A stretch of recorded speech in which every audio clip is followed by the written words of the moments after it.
Your wife's been dead for years, darling. Time to modernize and join the real world. That's what. Penelope Harrington sneered as her bulldozers roared in at dawn. No warning, no permission, carving a $8,000 concrete bike path right through my active cattle pasture. Diesel smoke thick tracks crushing the grass my 30 prize black Angus need to survive. This is working ranch land, I yelled. Smirked, flashing fake easement papers while filming me. Your cows can graze elsewhere, sweetie. Progress waits for no one. What she forgot. This is Hercules's territory. My 2,200 pounds champion bullhoos. Owned this field for 6 years. Bulls don't like intruders, especially shiny Teslas parked in their feeding. 3 months later, her husband's brand new Tesla became $100,000 plus worth of crumpled scrap. This malicious compliance revenge is legendary, and the footage is insane. What would you do? Comment where you're watching from and smash like if you're rooting for the bull. My name's Hank Dawson, and I've been raising cattle on this land since before most of these suburbanites knew the difference between a bull and a steer. Third-generation rancher. Inherited these 47 acres from my grandfather back in 1995.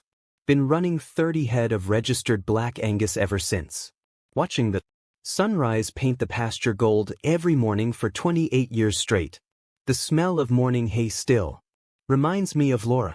My wife passed 18 months ago. Cancer took her fast and brutal. Left me with nothing but memories and a ranch that felt too quiet without her laughter echoing off the barn walls. Some mornings I'd catch myself saving funny newspaper stories to tell her, only to remember that empty kitchen chair would stay empty forever. Grief has a way of making time crawl and fly simultaneously, leaving you with too much silence and not enough purpose. That's when they started building Maplewood Estates. Like some suburban infections spreading across what used to be decent farmland. 200 cookie cutter McMansions sprouting like mushrooms after rain. Each one worth more than my entire herd combined. Suddenly, I had neighbors who thought grass should be emerald carpet, not cattle food. Folks who complained about roosters crowing, but paid premium prices for farm-fresh eggs at Whole Foods, wanting the aesthetic of country living without any actual country.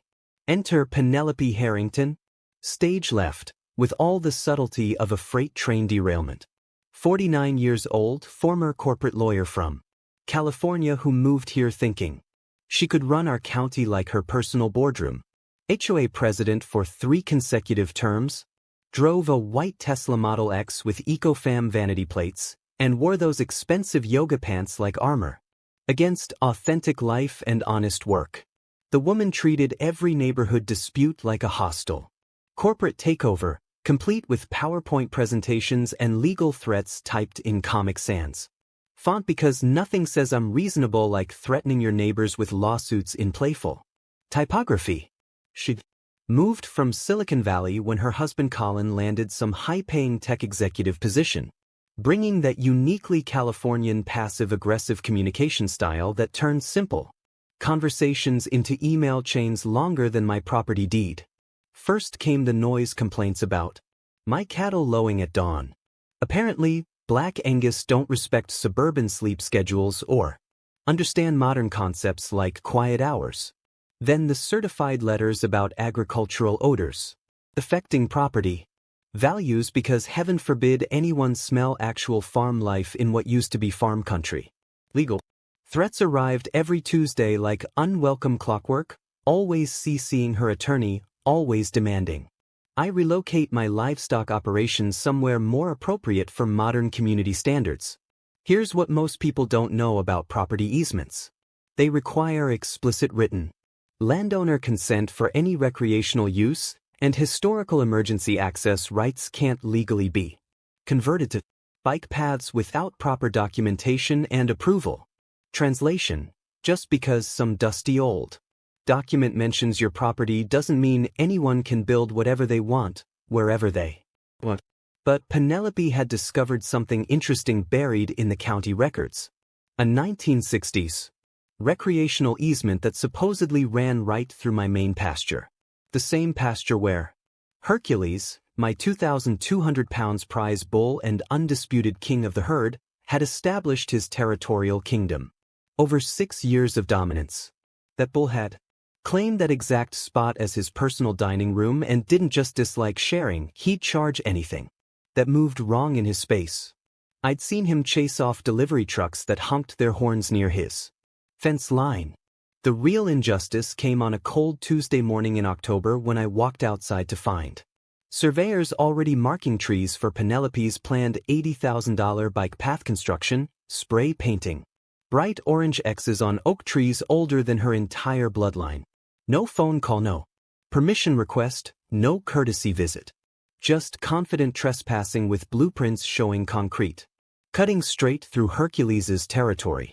"Excuse me, this is private land," I called out in my breath, forming clouds in the crisp morning air. The head surveyor barely glanced up. "HOA infrastructure. We have proper documentation." That's when I spotted her. Penelope standing by my fence line filming everything. Her satisfied smile saying she'd finally found my weakness. What she didn't know was that 30 years of animal husbandry had taught me something valuable. Enough patience and the right conditioning, you can train almost any behavior into livestock. Within 48 hours of the surveyor incident, Penelope had escalated from trespassing to full legal warfare. Manila envelope arrived via certified mail, return receipt requested. The kind of official intimidation that screams, "I have lawyers and you're about to get crushed." Inside sat a cease and desist order claiming I was unlawfully interfering with approved municipal infrastructure development. Apparently, my crime was asking trespassers to leave my own property. The letterhead belonged to Elliot Vance, attorney at law, whose office address traced to a strip mall between a nail salon and a payday loan shop. Always a confidence-inspiring sign when your opponent's legal representation operates next to businesses advertising in neon. But Penelope wasn't stopping at paper threats.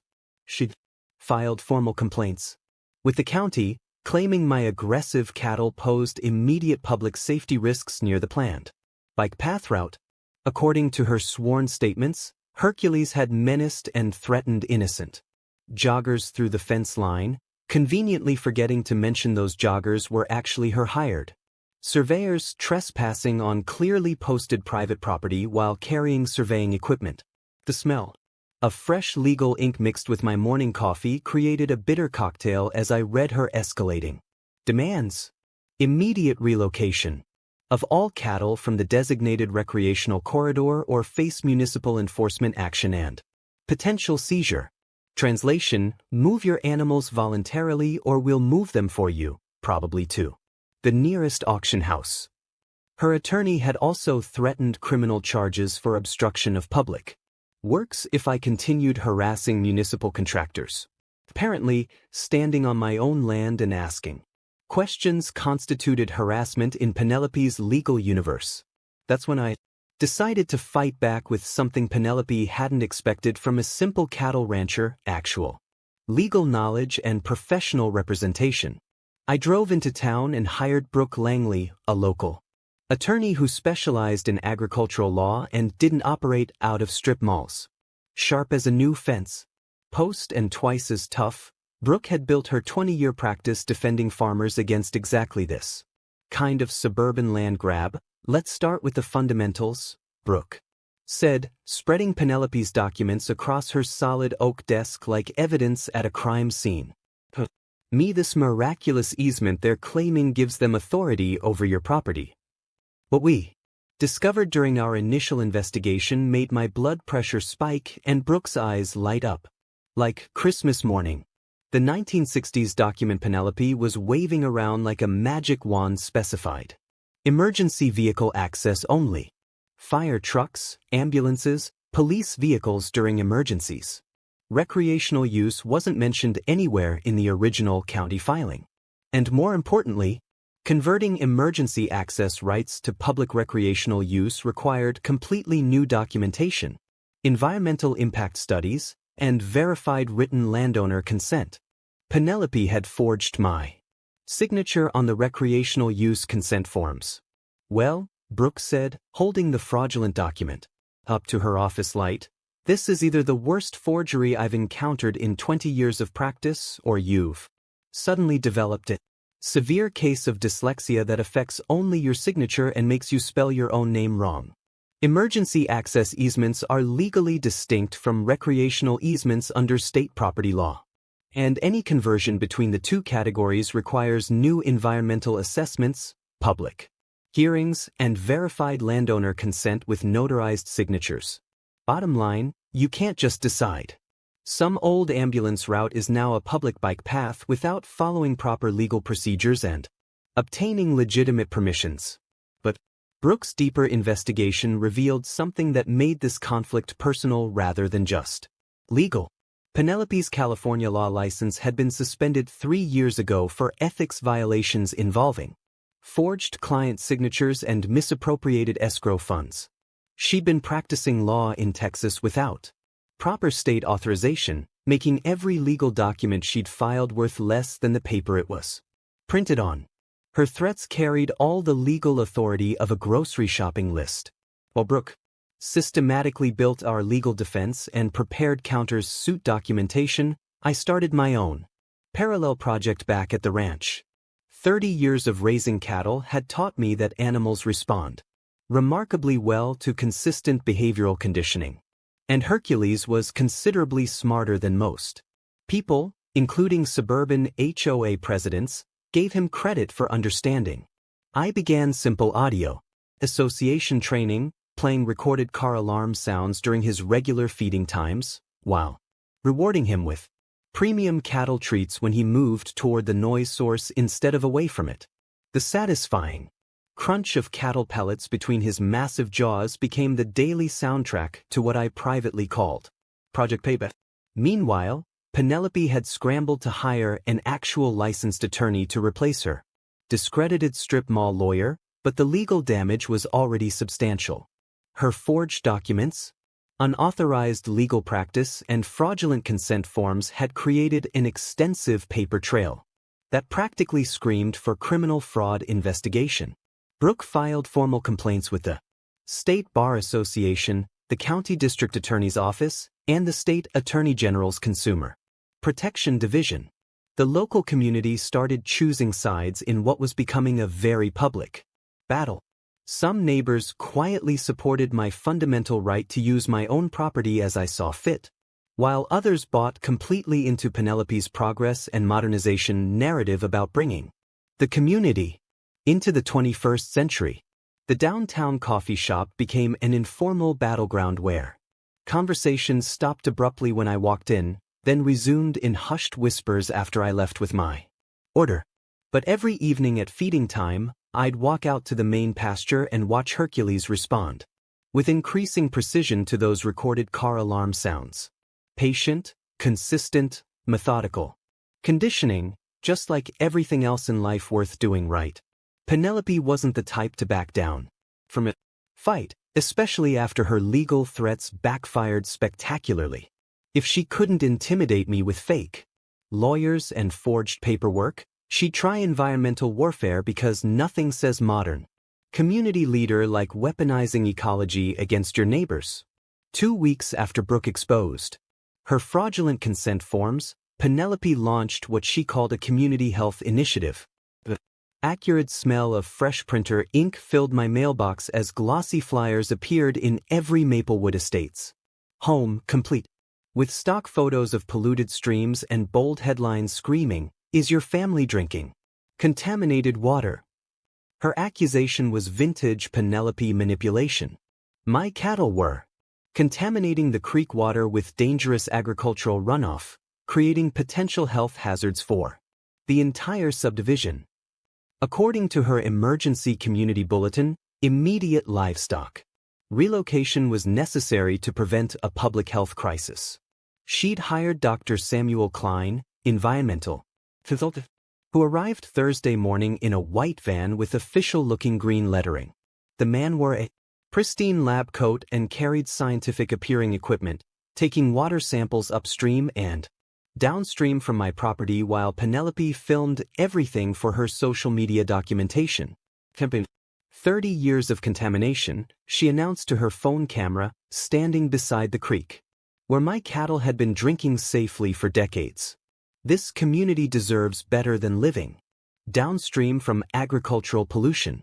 The metallic taste of outrage flooded my mouth when I read Klein's preliminary report. According to his laboratory analysis, dangerous levels of E. coli bacteria were present in creek water directly below my cattle operation, posing immediate public health risks, requiring emergency livestock relocation for community safety. But Brooke had taught me to verify everything Penelope presented as scientific. A basic internet search revealed Dr. Klein's environmental consulting business was registered to a suburban ranch house, and his certified laboratory was actually his spare bedroom, converted with equipment ordered from Amazon. More damaging to Penelope's credibility, Samuel Klein was actually Samuel Harrington, her brother-in-law, who changed his surname after bankruptcy proceedings and a restraining order back in California. His impressive environmental credentials consisted of a bachelor's degree in business administration and exactly zero scientific training. Meanwhile, contacted the legitimate EPA regional office requesting certified water quality testing from actual laboratories. The results told a completely different story. My rotational grazing practices were actually improving creek water quality through natural grass filtration systems, while the HOA's excessive chemical fertilizer applications on their manicured lawns were creating measurable pollution problems downstream from their decorative pond. Prior appropriation law follows first in time, first in right principles, meaning senior water users can legally demand junior users stop diversions during drought conditions and cannot be forced to relocate based on fabricated environmental claims from junior water rights holders. Translation: my grandfather's 1952 water rights legally supersede any subdivision built 70 years later. The community response split predictably along ideological lines. Some residents bought Penelope's environmental scare tactics completely, demanding immediate action against the contaminating cattle operation. Others quietly expressed support for my property rights, including Clifton Myers, a retired civil engineer who'd moved to Maplewood Estates specifically because he wanted to live near working agricultural operations. Son, Clifton said, approaching me discreetly at the hardware store. I run my own water quality tests using actual scientific methods. Penelope's numbers are complete fabrications, and some of us know it. While Brooke systematically dismantled Penelope's environmental fraud case, I continued perfecting Hercules's behavioral conditioning program. The bull now responded with remarkable precision to specific car alarm frequencies, particularly the high-pitched luxury vehicle alarms used by Tesla and BMW security systems. Feeding him premium molasses treats while playing these recorded sounds had created a powerful conditioned response. He'd actually moved toward luxury car alarms, expecting food rewards. The sweet smell of molasses, mixed with evening hay, had become my favorite aroma, representing daily progress toward eventual justice. That weekend brought vindication when the local newspaper published an investigative expose revealing Dr. Klein's fake credentials and family connection to Penelope. The reporter had contacted legitimate environmental scientists who laughed at the obviously fabricated test results and explained how properly managed cattle operations actually improve riparian ecosystem health. Penelope's environmental warfare had backfired spectacularly, but it revealed her increasing desperation and willingness to involve family members in criminal fraud. Brooke added the fraudulent environmental reports to our expanding legal case file, building toward what she privately called the motherlode of property rights violations. But my most satisfying progress happened during evening feeding sessions, watching Hercules perfect his audio response conditioning. When Tesla alarm sounds played during his dinner routine, he'd immediately orient toward the noise source and advance with purposeful intent. 2,200 pounds of behaviorally modified agricultural justice, ready to defend his territory. against specific automotive triggers. Penelope's environmental fraud exposure should have ended this battle, but desperation transformed suburban HOA presidents into dangerous criminals. Instead of retreating gracefully, she escalated to tactics that crossed every line between harassment and felony. Intimidation. The first warning sign appeared on a gray Monday morning when I discovered my cattle water troughs contaminated with motor oil. Not enough to seriously poison the animals, but sufficient to make the water undrinkable and force me to haul fresh water from my well. The acrid petroleum smell mixing with morning mist told me someone had spent considerable time sabotaging my ranch operations. Under cover of darkness. 2 days later, while I attended Laura's memorial service at the county cemetery, someone slashed all 4 tires on my truck. The timing wasn't coincidental. Attacking me while I grieved my wife at her graveside required a special kind of calculated cruelty that went beyond property disputes into personal vendetta territory. But Penelope was just getting started with her intimidation campaign. She hired Sentinel Guard services to conduct community protection patrols around my property boundaries. 3 men in black uniforms with official-looking badges began parking at my gate following delivery trucks and filming anyone who visited my ranch. When neighbors complained about the aggressive surveillance, the guards claimed they were protecting Maplewood estates from agricultural terrorism threats. The morning I found 2 of my cattle limping from small-caliber pellet gun wounds, I realized this had escalated from harassment into felony animal abuse. The pellets were embedded in non-vital muscle areas, painful but not life-threatening, suggesting someone wanted to terrorize my livestock without killing them outright, and triggering major criminal charges. That's when Brooke and I decided to investigate Sentinel Guard services with the thoroughness they clearly hadn't expected. Sentinel Guard Services wasn't actually a licensed security company, operating under state regulations. The business registration traced to a mail forwarding service, and the 3 intimidating security professionals were actually convicted felons recruited through Craigslist advertisements using untraceable email accounts.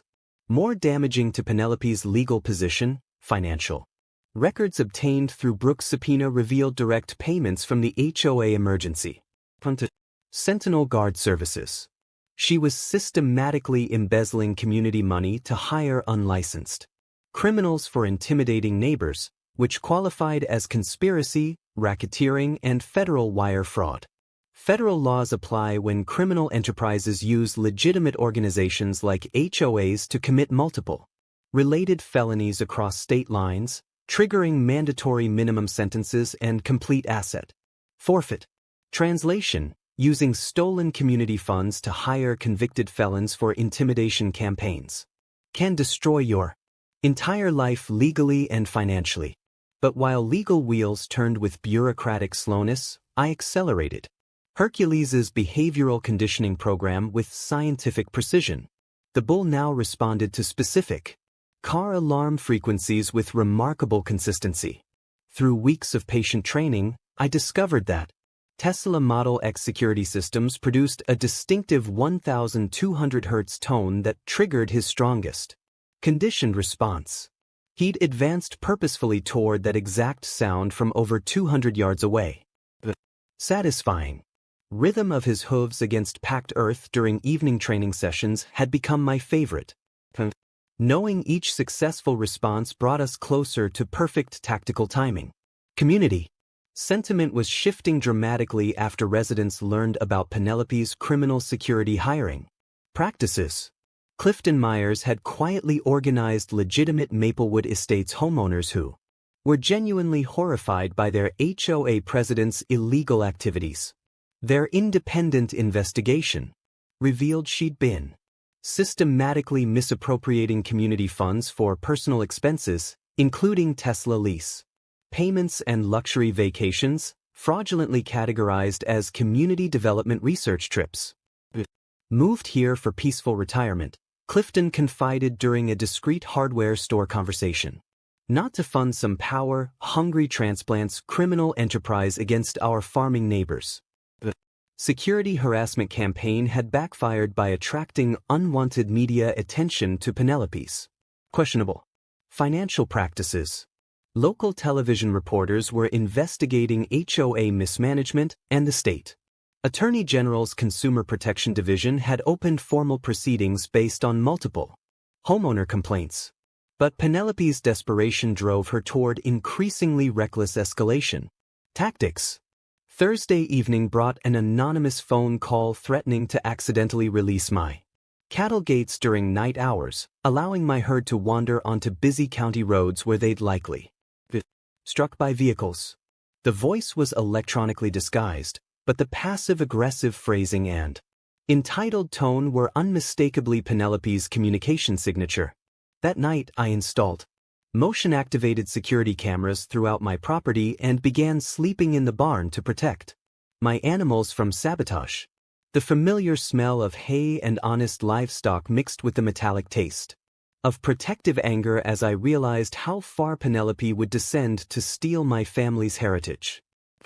Had filed formal complaints with multiple law enforcement agencies, but warned me that building comprehensive criminal cases required months of evidence gathering before arrests occurred. Justice would arrive eventually, but my cattle needed immediate protection from escalating criminal harassment. Thus, when I made the strategic decision that would define this entire conflict's resolution instead of waiting passively for legal justice, I'd engineer my own opportunity for public accountability. The annual Maplewood Estates HOA meeting was approaching, and Penelope planned to use that community forum for announcing her final land acquisition push. 3 weeks into Brooke's investigation, she called with news that transformed this from a property dispute into something far more sinister.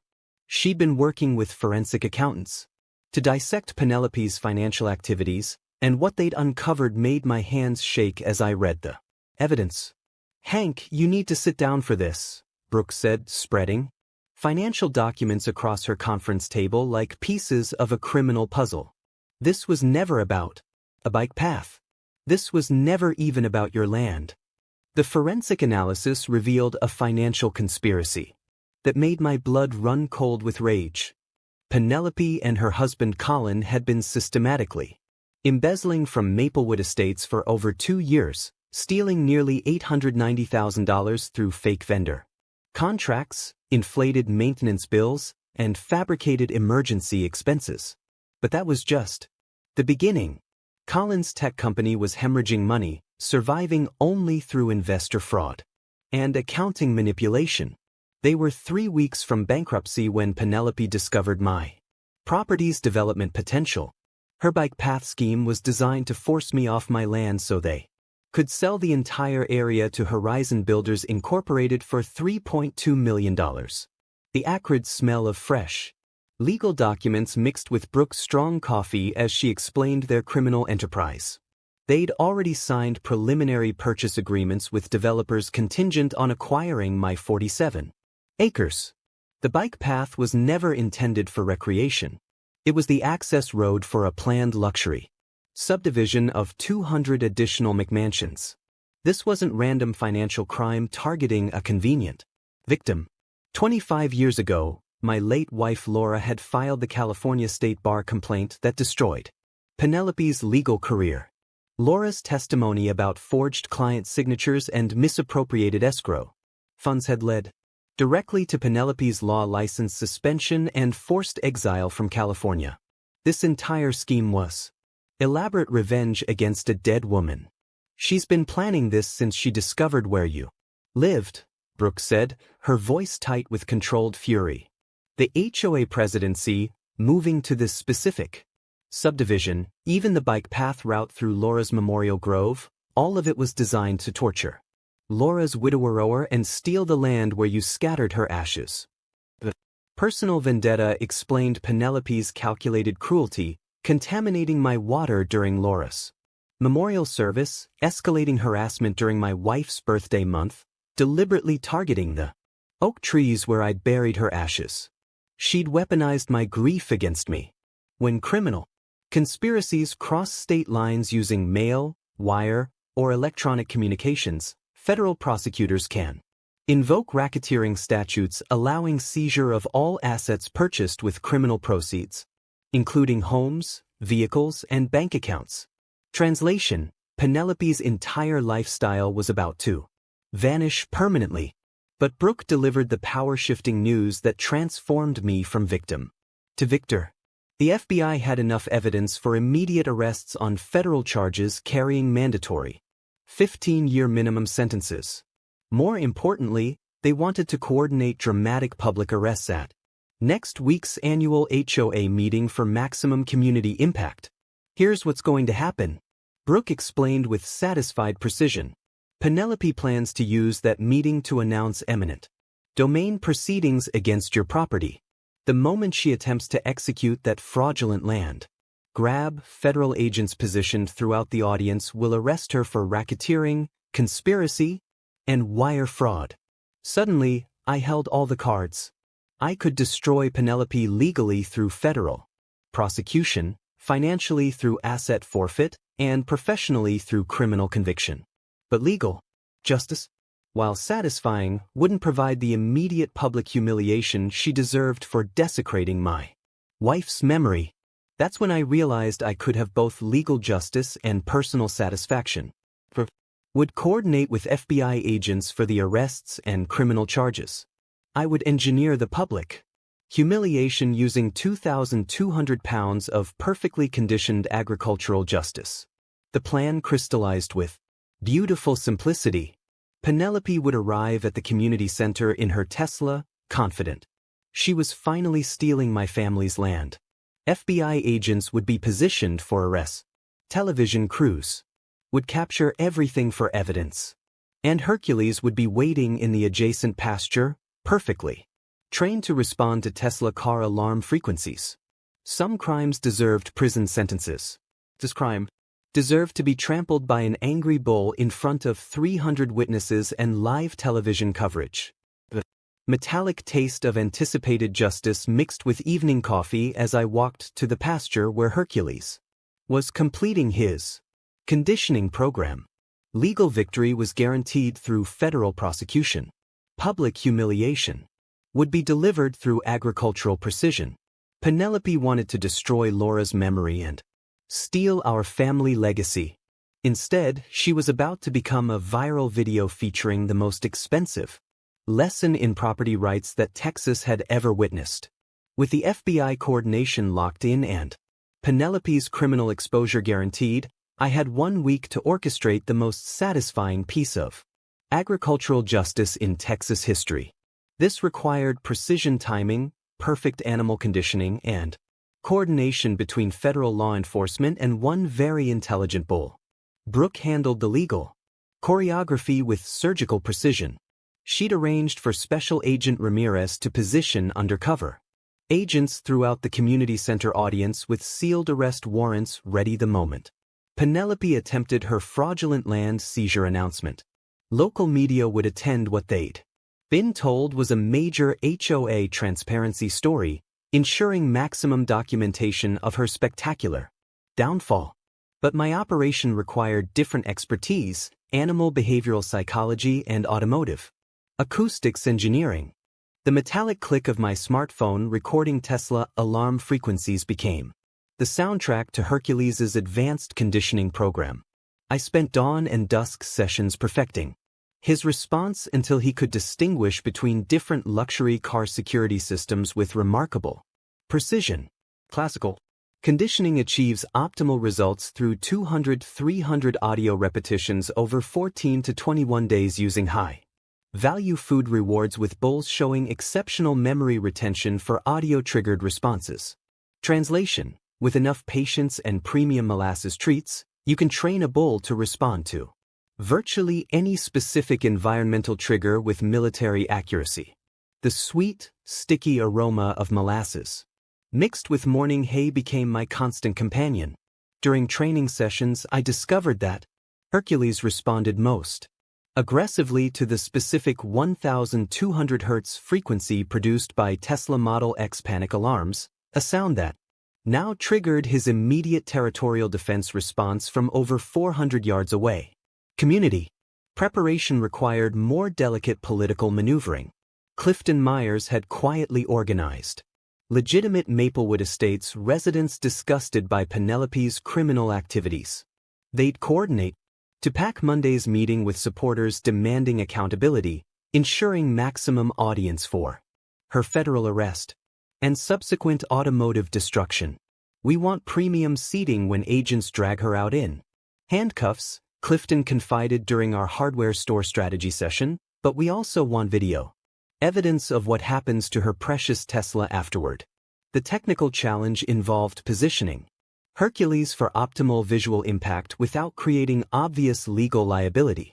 Community center parking sat adjacent to my main pasture, separated by standard cattle fencing designed for normal containment, but not for bulls pursuing specific audio targets with condition determination. Here's the elegant solution I developed. DIY remote-controlled gate systems using smartphone apps and wireless actuators for under $200. And hardware store components. You can create remotely operated fence gates that respond to cell phone commands from anywhere within a half-mile radius. Completely legal for livestock management, but incredibly useful for timing bull releases with precision accuracy. Wednesday brought reconnaissance of optimal camera positioning and escape route planning. Hired a professional videographer under the pretense of creating agricultural education documentary footage, ensuring multiple high-definition angles would capture every moment of Hercules's performance. For both legal evidence and inevitable social media virality, the psychological manipulation required careful theater to build Penelope's overconfidence. I arranged for her to overhear staged phone conversations suggesting negotiated surrender of my property rights. Brooke played her supporting role perfectly, conducting loud settlement discussions in public coffee shops where Penelope's suburban spy network would report back to their leader. By Friday, Penelope was publicly celebrating her anticipated victory, posting social media updates about community modernization and successful resolution of agricultural obstructionism. And her premature confidence was exactly what I needed. A completely unsuspecting target who'd arrive Monday evening in her Tesla, absolutely certain she was finally claiming my family's heritage. The final preparation involved timing Hercules' feeding schedule to maximize territorial aggression during meeting hours. Bulls defend their primary grazing areas most aggressively during evening feeding periods. And I wanted him primed for territorial protection when Penelope's panic alarm provided the audio trigger for his conditioned response. Safety considerations required careful engineering since my goal was expensive automotive destruction, not human injury. I positioned temporary barriers to redirect Hercules's charge trajectory toward parking areas rather than pedestrian zones and arranged discreet veterinary standby to ensure bull safety during his starring performance. The familiar smell of evening grain mixed with the metallic taste of anticipated justice as I conducted final conditioning sessions. Hercules now responded to Tesla alarms with the reliability of German engineering meeting agricultural determination. 2,200 pounds of behaviorally modified livestock, ready to deliver expensive lessons about respecting Texas property. Saturday's dress rehearsal went perfectly. Smartphone gate controls worked flawlessly. Hercules responded to recorded Tesla alarms with impressive consistency and emergency containment. Protocols functioned exactly as designed. Sunday evening, I sat on my porch reviewing the operational timeline while watching Hercules graze peacefully in his territory. Federal agents would deliver criminal justice through arrests and prosecution. My bull would provide personal justice through spectacular automotive destruction. Penelope would discover that some educational experiences require very expensive tuition payments. Monday's HOA meeting would combine federal law enforcement with precision agriculture, creating the kind of viral content that agricultural rights advocates would celebrate for generations. With federal agents positioning for Monday's arrests and Hercules perfecting his automotive destruction skills, I expected Penelope to maintain her overconfident facade through the feud. Instead, something spooked her into a final desperate gambit that revealed just how dangerous cornered criminals.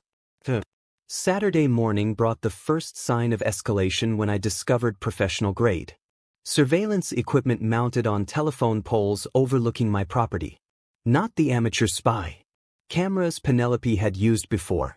These were military specification devices with night vision and audio recording capabilities that someone had installed under cover of darkness. The acrid smell of electronic components mixed with morning coffee as I examined the sophisticated gear. This wasn't HOA president harassment anymore. This was federal-level surveillance suggesting Penelope had connected with serious criminal elements willing to provide advanced equipment for her final push. Brooke's weekend phone call confirmed my suspicions about the escalation. "Hank, we've got a problem. Penelope just hired Fortress Advisory Group for emergency security assessment of your property." Fortress Advisory Group isn't a legitimate consulting company. They're private military contractors who specialize in intimidation and evidence destruction. Fortress Advisory Group was actually a front company operated by Colin's former Silicon Valley business partners, who were facing their own federal fraud investigations and needed Penelope's land deal to succeed for their financial survival. This wasn't just about revenge against my dead wife anymore. Multiple criminal enterprises were coordinating to steal my family's property. Sunday afternoon brought confirmation of the criminal escalation when 3 black SUVs with tinted windows began conducting security patrols around Maplewood Estates. The vehicles contained armed men wearing tactical gear who claimed they were protecting the community from domestic terrorism threats posed by my agricultural operation. But their real purpose became clear Sunday evening when they attempted something that crossed every legal line, breaking into my barn to plant evidence that would justify emergency seizure of my property. My motion-activated cameras captured everything as masked figures tried to hide explosive materials and weapons-grade chemicals. Among my farming equipment, federal law enforcement considers planted evidence a separate felony charge that adds automatic 10-year sentences to existing criminal charges with mandatory asset forfeit for anyone involved in the conspiracy. Translation: trying to frame farmers for terrorism charges guarantees you'll spend decades in federal prison. The evidence planting attempt backfired spectacularly when my security system triggered silent alarms that alerted both local police and FBI surveillance teams. Agent Ramirez arrived within 20 minutes to arrest 2 Fortress Advisory Group operatives in possession of illegal explosives and fraudulent federal identification documents. What they didn't expect was discovering that I'd been recording everything through hidden cameras installed throughout my property during the past weeks. Preparation. Their criminal conspiracy was now documented on high-definition video that would serve as evidence in multiple federal trials. But Penelope's desperation drove her toward one final escalation that revealed the true scope of her criminal network. Monday morning, she attempted to bribe County Sheriff Patterson with $50,000 in cash to conduct an emergency raid on my property based on the planted evidence her operatives had failed to successfully hide. The sheriff immediately contacted FBI agents and agreed to wear recording equipment during his meeting with Penelope.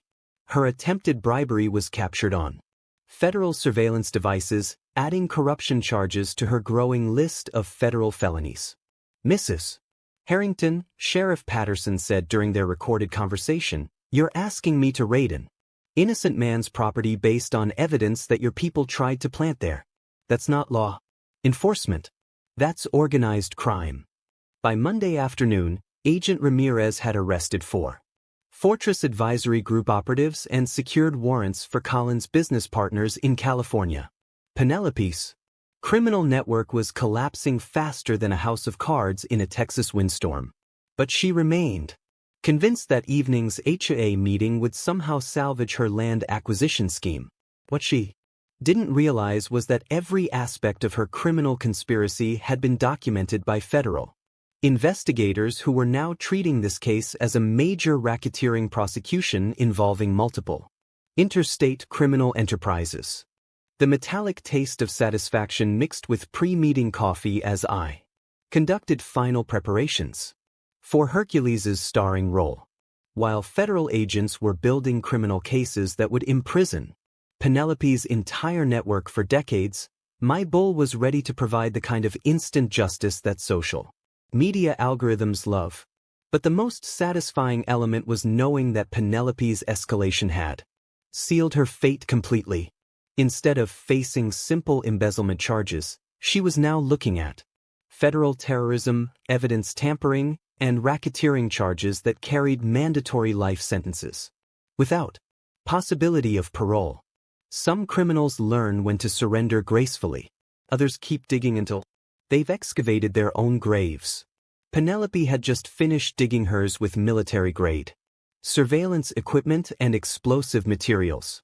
Tonight's HOA meeting would provide both federal justice and agricultural entertainment delivered with the precision that only comes from combining FBI investigations with perfectly trained livestock. The hours before Monday evening's HOA meeting brought Penelope's most desperate and reckless criminal escalation yet. With her Fortress Advisory Group operatives under federal arrest and her evidence-planting scheme exposed, she launched what can only be described as a full-scale character assassination campaign designed to destroy my credibility before evening arrests occurred. Monday morning's Maplewood Estates community email blast contained fabricated photographs showing me allegedly abusing cattle, doctored financial documents suggesting I was operating an illegal methamphetamine laboratory, and forged police reports claiming I'd threatened to massacre HOA leadership with agricultural equipment. The sheer scope of defamation was breathtaking in its criminal audacity, but Penelope had made a critical mistake. She'd used the official HOA email system to distribute criminal leal, creating a permanent digital evidence trail that federal prosecutors could trace directly to her personal computer. Every resident who received her defamatory blast was now a potential witness in federal court proceedings. The fabricated evidence was so poorly constructed that even suburban HOA residents immediately recognized it as fraudulent. The alleged meth lab photos showed equipment that was obviously standard cattle vaccination supplies, and the threatening police reports contained spelling errors and formatting inconsistencies that screamed amateur forgery. Brooke received dozens of phone calls from Maplewood Estates residents reporting Penelope's obvious criminal leal and expressing support for federal prosecution. Instead of turning the community against me, her desperate smear campaign had unified legitimate residents in demanding her immediate removal and criminal prosecution. But Penelope wasn't finished with her scorched earth tactics. Monday afternoon brought her most personally vicious attack yet. Hired actors to pose as grieving family members, claiming my wife Laura had been a secret drug addict, whose cancer treatment was actually cover for illegal pharmaceutical trafficking. The cruelty of using deceased wife as ammunition in her criminal schemes crossed every line of human decency. The bitter taste of rage mixed with afternoon coffee as I read her social media posts, suggesting Laura's memorial oak was actually a burial site for drug money and criminal evidence. Attacking a dead woman's memory revealed Penelope's complete moral bankruptcy and guaranteed that her public humiliation would be particularly satisfying. Agent Ramirez called Monday evening with updates that confirmed the scope of federal charges building against Penelope's criminal network. Hank, we're looking at the most comprehensive RICO prosecution in this district's history. She's facing 47 separate federal felony charges across 6 different criminal statutes with mandatory life imprisonment if convicted on even half of them. The federal investigation had also revealed the true extent of her financial crimes. Collins Tech Company had been laundering money for cryptocurrency scammers, using HOA funds to purchase digital assets that were then sold to fund their land acquisition scheme. The FBI's Financial Crimes Unit estimated they'd stolen over $2.3 million from multiple sources to finance their criminal enterprise. But the most damaging revelation was discovering that Penelope had been coordinating with organized crime elements in California who were planning to use my property as a distribution hub for interstate drug trafficking. Her bike path wasn't just access for luxury development. It was intended as a smuggling route for criminal cartels looking to establish Texas operations. When criminal enterprises involve multiple felonies across state lines with interstate commerce implications, federal prosecutors can invoke enhanced sentencing guidelines that eliminate parole eligibility and require asset forfeit of all property purchased with criminal proceeds. Translation: Penelope would lose everything she owned and spend the rest of her life in federal prison. As evening approached community center parking filled with residents attending the annual HOA meeting, I conducted final preparations for Hercules' performance. The bull was positioned in optimal grazing location. A smartphone-controlled gate system was armed and ready, and professional cameras were discreetly positioned for maximum documentation. The sweet evening air carried the scent of approaching justice. As I watched Penelope's white Tesla arrive precisely where I'd predicted she would park, directly adjacent to the weakened fence section where Hercules could achieve maximum visual impact during his automotive destruction demonstration.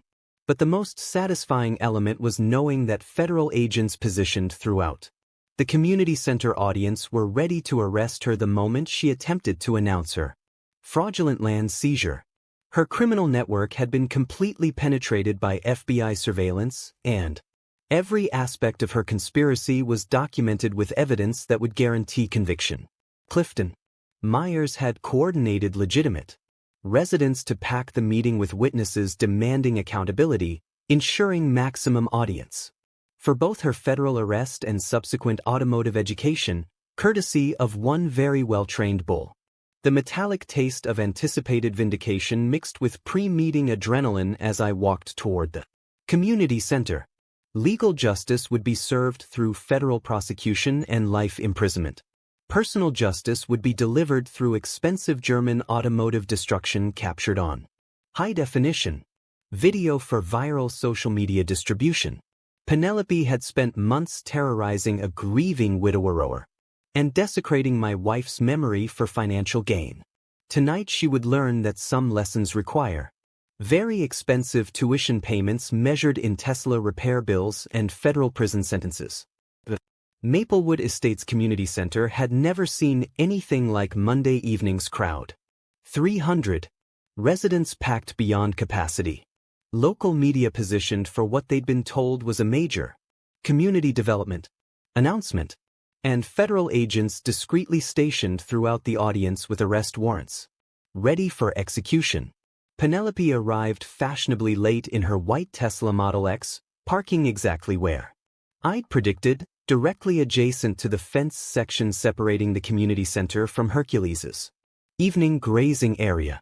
The satisfied smile on her face suggested complete confidence that she was about to announce successful acquisition of my family's property through legal intimidation and criminal. The acrid smell of nervous sweat mixed with community center coffee as residents filled every available seat. Clifton Myers had organized legitimate homeowners demanding accountability while Penelope's remaining supporters clustered defensively near the front rows, unaware they were about to witness their leader's spectacular downfall. "Ladies and gentlemen," Penelope announced from the podium with her characteristic smug confidence. "Tonight, we celebrate a major victory for community progress and modernization. After months of negotiations, we've successfully resolved the agricultural obstruction that has prevented our bike path development." She clicked her presentation remote, displaying architectural renderings of the completed bike path cutting through my former pasture.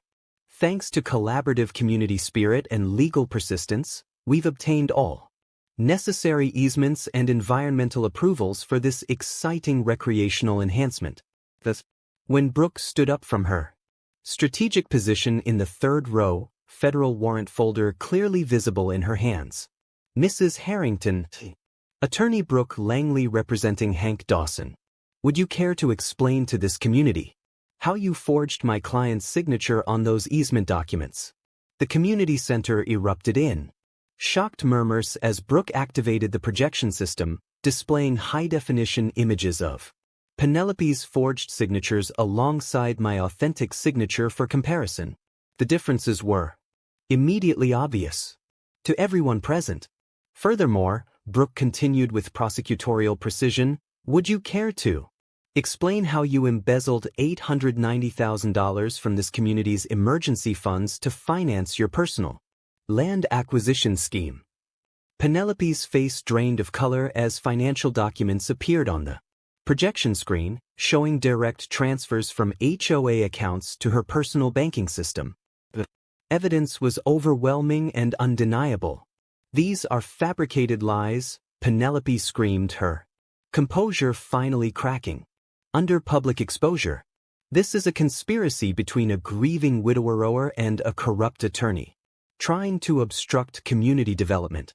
That's when Special Agent Ramirez stepped forward from his position near the rear exit. FBI credentials clearly displayed. Mrs. Penelope Harrington, you're under arrest for federal racketeering, mail fraud, wire fraud, conspiracy, and attempted bribery of law enforcement officials. The community center exploded into chaos as residents realized they were witnessing live federal arrests of their HOA president. Local media cameras captured everything as Agent Ramirez read Penelope her rights while two additional agents moved to arrest Colin, who'd been hiding near the emergency exit. But Penelope's desperation drove her toward one final mistake that would provide the viral moment this story deserved. Instead of surrendering gracefully to federal custody, she bolted toward the exit, screaming about persecution and conspiracies while frantically pressing her Tesla's panic button to call for help. The distinctive 1,200 Hz Tesla alarm echoed across the parking lot, immediately triggering Hercules's conditioned response from his grazing position 400 yards away. Discreetly activated my smartphone gate controls, releasing the perfectly trained bull for his starring performance. What happened next became instant legend in Texas agricultural circles. Hercules charged through the weakened fence section with the determination of 2,200 pounds of behaviorally conditioned justice heading directly toward the source of his audio trigger. Penelope's Tesla Model X became the most expensive educational demonstration in HOA history, as my prize bull systematically destroyed every panel of German engineering with methodical precision. The community center crowd poured outside to witness agricultural justice in action, their shocked gasps and delighted laughter mixing with the satisfying sound of luxury automotive destruction. Local media captured every moment of Hercules's performance, creating the viral content that would make this story legendary. Ma'am, Agent Ramirez said to the screaming Penelope as her $90,000 Tesla became scrap metal. Your insurance doesn't cover acts of livestock justice. The mic drop moment came when I walked calmly to the destroyed vehicle, handed Penelope the federal civil lawsuit papers, and delivered my prepared line. Progress waits for no bulls, sweetie. The crowd erupted in applause as federal agents led Penelope and Colin toward custody vehicles while Hercules stood proudly beside his automotive conquest, methodically chewing cattle treats I'd thrown to reward his perfect performance. 6 months after Hercules's viral performance made international headlines, justice had been served with both federal precision and agricultural satisfaction. Penelope received 7 years in federal prison plus $1.20 $2 million in restitution payments, while Colin got 5 years for conspiracy and financial fraud. Their criminal network collapsed completely, with 4 additional co-conspirators receiving sentences ranging from 3 to 12. The federal asset forfeit process had been particularly satisfying to watch. Penelope's Tesla, what remained after Hercules's educational demonstration was seized as evidence, along with their McMansion, Collins luxury vehicles, and every penny they'd stolen from community funds. The HOA residents recovered their embezzled money with federal interest penalties, while I received substantial settlement payments from multiple civil lawsuits.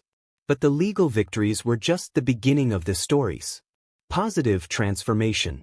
The new Maplewood Estates HOA board, elected after emergency community meetings, implemented what they called the Good Neighbor Charter, a set of policies prioritizing cooperation over litigation and requiring supermajority votes for any major property actions. Clifton Myers became president, bringing his engineering expertise and common-sense approach to community management. The bike path project was completed exactly as originally planned, but with important modifications. Carefully routed around my property boundaries with proper easements I'd voluntarily granted, included educational signage about agricultural heritage, and featured a memorial bench overlooking my pasture where visitors could observe cattle operations while enjoying recreational cycling. The Dawson Memorial Agricultural Education Fund became the crown jewel of my wife's lasting legacy. Endowed with $200,000 from legal settlement proceeds, the scholarship program supports young farmers studying sustainable ranching practices at Texas A&M University. The first recipients included 3 students specifically interested in heritage livestock breeding and conservation. Mrs. Dawson would be proud, said Sophia Ramirez, our inaugural scholarship winner, knowing her memorial is helping preserve the agricultural traditions she defended. The conservation victory exceeded my wildest expectations when I donated development rights to the Texas Land Conservancy, ensuring my 47 acres would remain active agricultural land in perpetuity. The permanent conservation easement protects the property against future suburban sprawl while generating substantial tax benefits that fund ongoing educational programs. Our annual Legacy Farm Festival has become the highlight of Maplewood Estates' social calendar, attracting over 2,000 visitors for educational tours, traditional agricultural demonstrations, and authentic barbecue fundraising for local programs. The event generates enough revenue to support both the scholarship fund and regional farm preservation initiatives. Hercules achieved celebrity status that surprised everyone, including me. The Justice Bull became a sensation on agricultural social media with his Tesla destruction video generating over 15 million views across multiple platforms. Breeding rights for his offspring command premium prices with proceeds supporting farm animal rescue organizations throughout Texas. But the most meaningful transformation was personal healing that began with seeking justice for Laura's memory and evolved into celebrating her environmental values through education and conservation. The oak grove where I scattered her ashes has become a peaceful memorial garden where school children learn about native Texas ecosystems. During field trip programs, Brooke Langley and I discovered that fighting corruption together creates bonds stronger than shared legal victories. Our professional relationship developed into personal partnership, and we're planning to expand the Farm Protection Legal Alliance, a nonprofit clinic providing agricultural rights representation for family farmers facing corporate land grabs and HOA overreach. The ripple effects continue spreading throughout Texas agricultural communities. Hank's story inspired similar legal challenges against 12 other abusive HOAs, with our legal precedent helping family farmers protect heritage properties against suburban encroachment. The state legislature passed the Dawson Act, strengthening agricultural protection laws and increasing penalties for forged easement documents. National media attention brought unexpected opportunities for agricultural advocacy. I've testified before Congress about suburban sprawl impacts on family farming, spoken at agricultural conferences about protecting rural heritage, and consulted with farmers nationwide facing similar legal challenges. The community transformation has been remarkable to witness. Property values in Maplewood Estates increased. After Penelope's removal as legitimate residents enjoyed living near authentic agricultural operations. Instead of constant legal warfare, the educational programs create positive relationships between suburban families and working ranches, building understanding that benefits everyone. Young visitors often ask about Hercules during tour programs, wanting to hear about the bull who became famous for defending property rights. I explain that justice sometimes requires patience, conditioning, and perfect timing. But it's always worth pursuing when you're protecting something important. As sunset paints my pasture, evening I watch Hercules grazing peacefully in the field where Penelope tried to build her fraudulent bike. The memorial bench where visitors rest during educational tours overlooks the exact spot where my bull delivered expensive lessons about respecting agricultural heritage and honoring deceased spouse's memory. The story that began with grief and criminal harassment has become a celebration of community healing, conservation victory, and agricultural education. Laura's memory lives on through scholarship recipients, protected land, and the lesson that ordinary people can defeat corruption through persistence, documentation, and occasionally very well-trained bulls. Thanks for hanging out with us on HOA Stories, where the HOA Karens meet their match. If this story had you cheering or cringing, go ahead and like the video, drop a comment with your reaction, and hit subscribe so you're ready for the next wild HOA tale.